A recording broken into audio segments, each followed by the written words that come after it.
Hello, hello, and welcome back. Today we are going to get into lesson planning part 2, and I'm excited to get started, so let's go. So for today's lesson, we are going to take a look at one of the starting points of lesson planning, and that is getting back to those good old state standards. I'd like to use grade 3. It's right there in the middle of our elementary grades, and we can take a look. I'm also choosing to use a subject area, reading, because I want an area that is going to be across the curriculum for you, but also I'd like to choose a skill that your students will use all throughout their schooling. This skill that I'm choosing today is developing your text structures, but even more particularly the character traits or the setting. So what I'd like to do now is show you how, as I'm looking at the standards, we have our 4 strands for ELA, and we have reading, writing, speaking and listening, and literature. Well, under reading, there is an actual literature portion, and then here we have our key ideas and details. Under key ideas and details, as you can see underlined here, we have described characters in a story. And it goes on. When we have a skill like this, it's important that we, again, like we've talked about before, start slow and build. So right now we're just going to start with describing the characters in a story. Then we're going to get into all of the details that make that up. But they do give an example, the traits of the character, motivations, and feelings. Eventually, we are not only describing the character and their traits, motivations, and feelings, but we also need to add in, we need to explain how their actions contribute to the sequence of the events of the story. But it's important that we crawl before we walk and we walk before we run. So we're going to start with making sure that our students understand character, but more than just the basics, but they do understand the traits, motivations, and feelings. So that's where we're starting today. So as you are considering what lesson to do, you will want to break it down in this way. Oftentimes, if I were to read a story to a 3rd grade class and I ask about the character, tell me about one of the characters, I will probably get their name and maybe if they're a boy or a girl. What we want to do is have them reach deeper and go beyond that. And you'll see how this is going to work. Okay, so I do want to take a moment to say the importance of assessment when it comes to your teaching. You want to start with a pre-test, and with that pre-test, you will find out what they know. Then you can teach your lesson. Then you can assess your students. So I'm going to change screens real quick and show you what I did with my students. All right, so let me see if I can get this to work. Okay, so the first week of school with my students, I would give them a pre-test, and it looked like this, and I hope you can see it. We talked about the brain board before, where we have each of the different pieces from the standards broken down into friendly language. And here we have story elements. Oh boy, there's such a glare, isn't there? Can you see it? Okay, it's like backwards for me. So I have the students fill out what they know on this pre-test, and it has several pages, and it's everything they need to know in reading for the whole year. And they don't get a grade on this. This is just my way to find out what they know. So can they list the name of a person or animal most mentioned in the story? Well, will they put main character there? When and where a story takes place? I'm looking for setting. The problem of the story, I'm looking for conflict. How the problem of the story is solved, I'm looking for resolution, and so on. Well, I let them know that this is not for a grade, just to give me the best that they have. And once I have that, I have some data, and it can guide my lesson planning. If I know, oh boy, they remember all of this, and they know it very well, then I can know how much time to spend on something. Well, once I get to that point and I'm ready to move on and break it down into a smaller portion, you may notice the brain board here that we've talked about before. Here we have Once again, we have this prioritized in the order that I believe that the students need to know it the most. They need story elements all the way through. We need to practice that every week because it's so vital. Then we go into author's intent and fact and opinion, and we keep going through the brain board. However, let's get back to where we are. We're up here with the story elements, and we are finding out how much they know about this. I want to know more than do they know the definition. Do they know this deeply? So what I have is another pretest. This pretest looks like this. And what I have here is a story for the students to read. And once they read the story, they answer questions. And they're identifying the main character, the setting, the conflict resolution, all of those things that I mentioned earlier. What I'm doing now is finding out how deeply do they know this? Do they just know character is the most important person, or do they know more about the character? So using the story, they can identify different features and feelings and thoughts and physical and emotional feelings of the characters to give me evidence of whether or not they know that. Once we have that down, then I can go on to another skill. So let me go back to the other screen so we can continue on.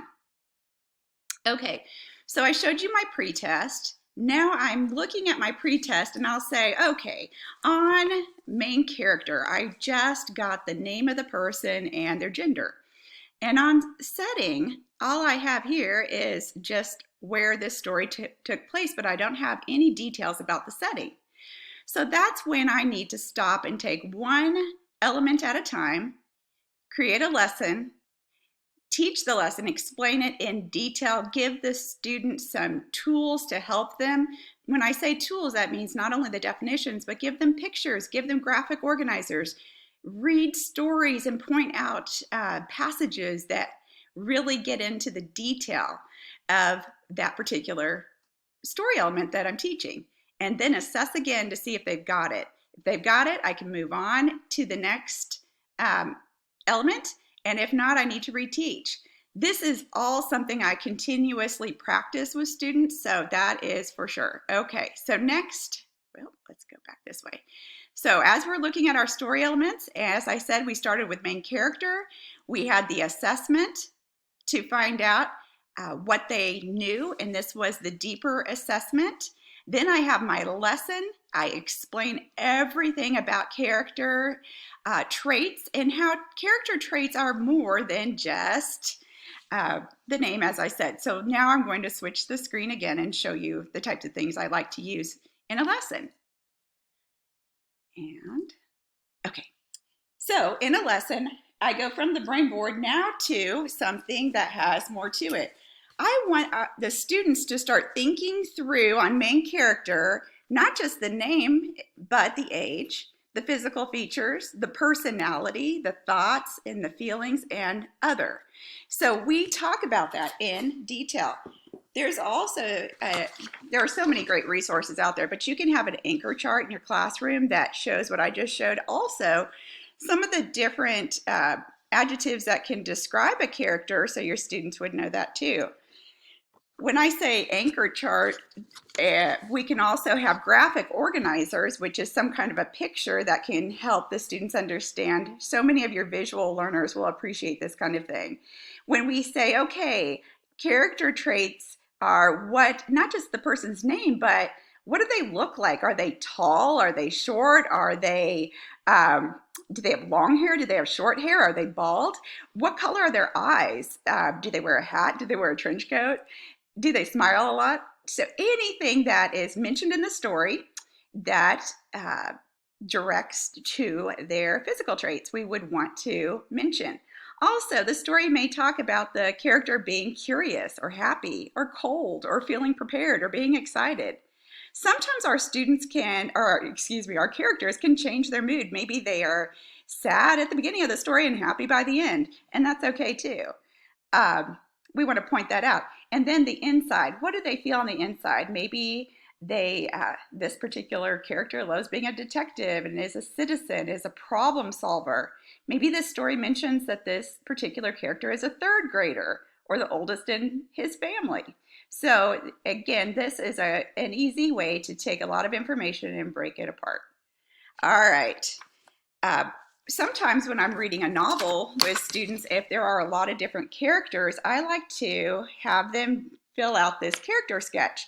And this is something I like to model for them until we do this together. Then I have them do it on their own. But they draw a quick little version of that person that we're describing, and then they list character traits down below. And as we read the story, they continuously add to the character traits. So they have a map of all their characters. We have a few novels that have had so many different characters, it's hard to keep them all straight. And having something like this is helpful. It also adds to their comprehension. They start paying attention to all these different details, which is really pretty fun. All right, so moving back to my screen. So you just saw some examples of graphic organizers and anchor charts. When I say examples from the teacher, that would be if I said, oh, that story that we read yesterday, do you remember when we learned that this child, he was he loved to garden, and he was in 4th grade, and he loved to read, and he was very tall, and he had skinned up knees. These would all be details that we could add when we're talking about character traits. We could even take a student from the classroom and talk about that student, or maybe the principal, and talk about the character traits that we know of that actual person. All right, and anchor charts are always nice to have around the room so your students can always look back as a reference. We always like to have our references, and it's nice for them to have that too. Then once again, we assess. If we were to give a pretest now, will they list more character traits than they did before? If they do, that's great, and we want to keep on going and add to that. If not, we need to reteach that skill. Of course, this is never an area that we are just finished forever as far as reviewing. We want to constantly review. So we build on the skill and we review throughout the year. So now they understand character. Now we can move on and do some comparing and contrasting between characters as we saw in the standard up above. Now that we have set our character down, now we can move on to another element, which is setting. So again, I'll go back to the pretest I already gave. I'll see how the students did with setting. And oftentimes I will just have the one word or a couple of words. It took place in Seattle. And maybe that's all we have. So we may need more than that. So we want to do a lesson where we explain in more detail to the students what setting is and how setting is more than just where, but also there's so much more to setting. So I have that created. You know, when I couldn't find the resources I needed, I would find different textbooks and different workbooks and different activity books, and I couldn't find anything that had everything I liked, so I just made my own. And this is what I have here that I would use with my students, and I'm happy to share it with you. Okay, so for setting, I have this document, and I will add it below. So where and when the story took place. So not only do we need to know the location, but was it a building? Was it in a certain state or a town? Was a street name mentioned? Was it in the back of a room, in a mall, in Kansas, Mars, Italy? It could be anything. So any details that the story gives or suggests, we want to put that down. Also, sometimes stories will tell if it's a certain season, like fall, winter. Is it windy? Is it snowy? Is it a certain holiday? The time, maybe it mentions the year, the month, the day, the date. Is it in the morning, present day, past tense, elapsed time? Is it over the course of a lifetime? And it's important to point out to students that not everything is mentioned in every story. These are just ideas to go through your head to say, did the story mention any of this? If so, I need to note that down. Then mood. What was the mood, the feel of the room? Was there lightning? Was it calm? Was it intense? I'm sorry, that's not lightning. That's lighting. It is lightning. No, it isn't. It's lightning, but I meant to say lighting. And was it intense or mysterious? I apologize. See, these are the things that happen when you make your own materials. You notice little typos here and there. So you want to get that right before you put it in front of the students. Was it a mysterious feel? Maybe in a mystery or an adventurous story? There's some kind of an intense or a mysterious feel. Also, there may be other details that really lend themselves to setting, like was it part of a vacation during the Revolutionary War? Is there a geographical or historical landmark mentioned? So now that they know these are the kinds of things that make up setting, they're so much better at doing it. I'll tell you, when we had state assessments over writing, one of reading and writing together, I remember that they would ask the students, okay, what was the setting of the story? And if they put, let's just say, one word, they got 1 point. But if they put, okay, I'm going to just use social studies for example. It's so cool that you can use this skill in social studies. So imagine we're reading about the Boston Massacre, or there's a story about the Boston Massacre. Most of the time, before students have a lesson like this, if we say, where did the story take place? They'll say, Boston. It's the Boston Massacre. Well, that's 1 point. Okay, and I'll encourage them, give me more. Boston, Massachusetts. Okay, we've got 2. What else? And now if we go back to our skills, it's during the Revolutionary War. Oh, that's pretty significant. And what's on the ground? Snow. So it's during winter. And then we can get back to specifics and we can give even more details of maybe the actual date that was listed. Now, back to that assessment example.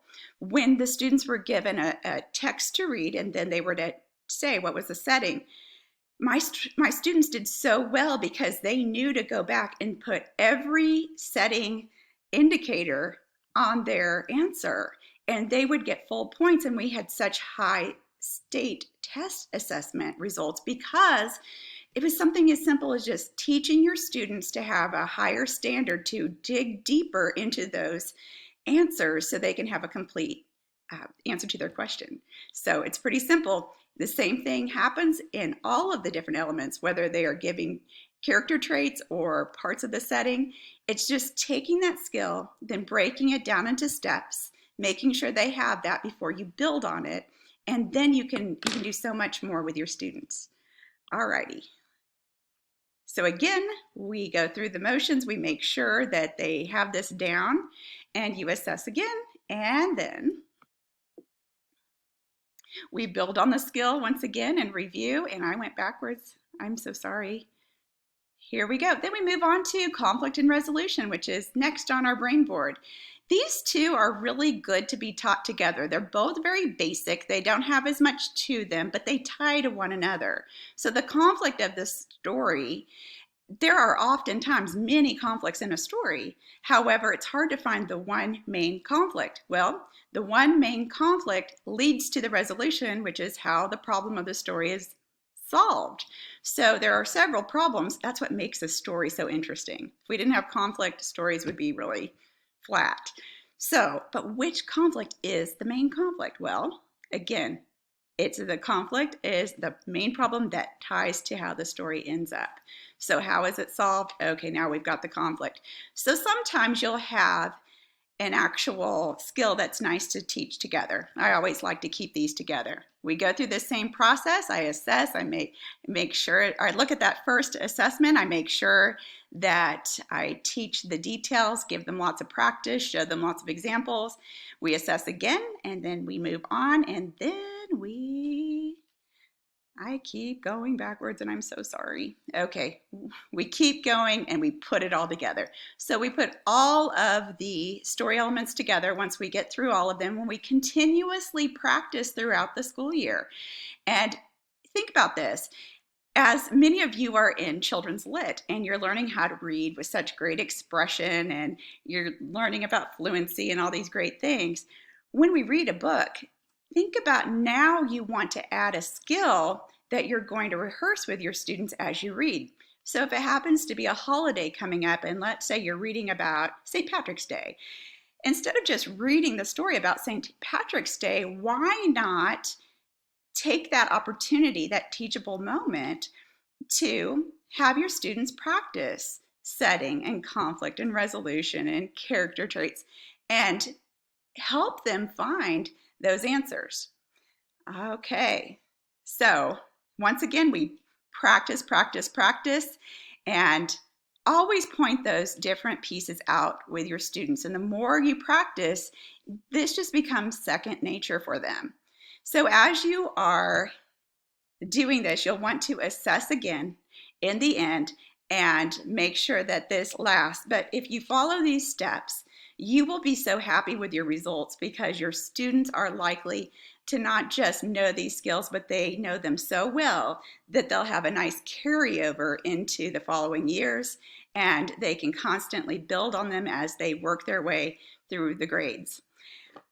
As you are considering your lesson plan that you're going to teach, I want to encourage you just to take one area. I know many of you are in Children's Lit, so maybe because you are working with books so much, maybe you'd like to take a story element and teach just that one element in detail and then have your lesson over that.